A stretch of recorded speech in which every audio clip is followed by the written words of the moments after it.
In the news this week, ahead of the referendum, lawyers urge voters to back stay-at-home mums and vote no. The CI warned that plans to define extremism run the risk of endangering free speech and religious liberty across the UK.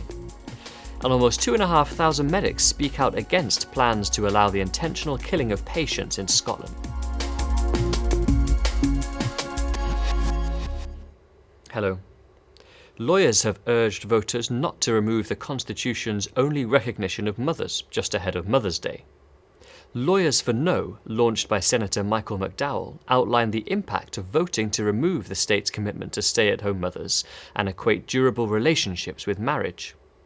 Speaking at the group's launch, barrister Maria Steen debunked claims that the current protections disadvantage women. This is a blatant mistruth that the government and various other NGOs have been peddling during this campaign. No woman has ever been prevented from working outside of the home because of this article, if that's what she wished. But there is a cohort of women who would like to spend time at home raising children.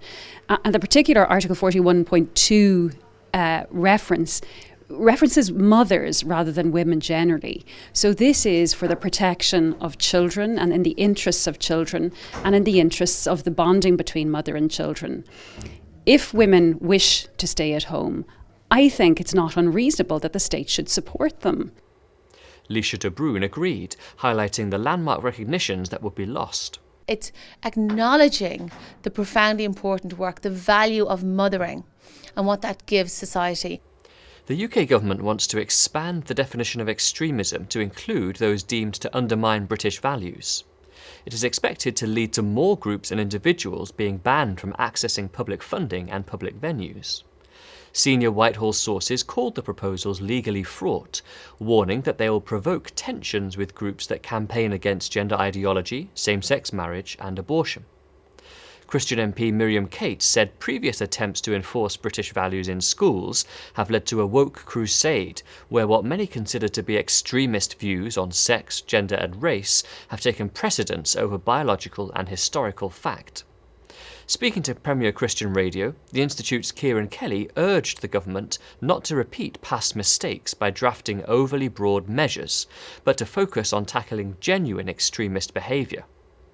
If there is groups, perhaps like the Christian Institute, but other groups as well, or individuals whose views on things like abortion or biological sex and what have you are deemed to be inappropriate, hateful, intolerant, then those views get excluded from public discourse. They get excluded from having an influence on government. And so you sort of expand the echo chamber that exists of people just with one kind of view. And we've seen this happen before. And that's just a really important point. We saw it with Ofsted using kind of British values, this terminology to target Jewish schools and say, if you don't teach same-sex marriage, you'll be closed down. Looking at Christian schools where people being questioned about, children were being questioned about whether they were trapped in the wrong body. So vague wording, broad drafting leads to unintended consequences. That's what we need to be mindful of.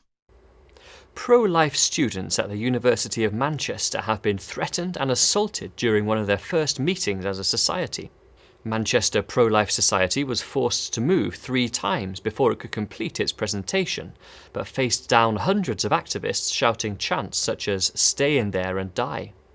A university spokesperson admitted, while we respect the right of students to peaceful protest, there were instances of serious disruption and intimidation at this event.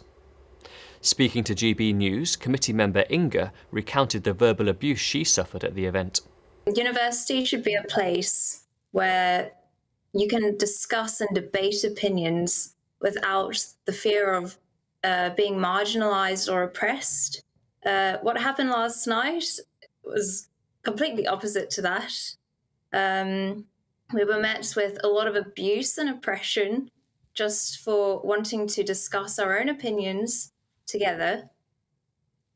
And people were getting physical. They were shouting abuse at us. One man even got into my face with his hands and told me to get raped.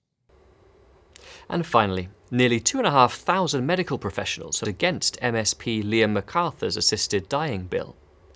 The Our Duty of Care group say they oppose MacArthur's plans to allow the intentional killing of patients by assisted suicide in Scotland. Professor Robin Taylor, a consultant working for NHS Lanarkshire, drew attention to the abiding significance of the 2,400-year-old Hippocratic Oath. It obliges me neither to kill my patients nor even discuss killing them. There are good reasons for boundaries.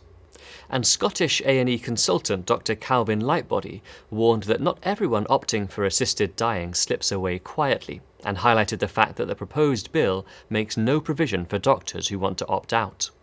Both called for better provision of palliative care. Well, that's all for this week. For regular updates and information on all of our stories plus much more, visit our website at the.ci. Until next time, goodbye.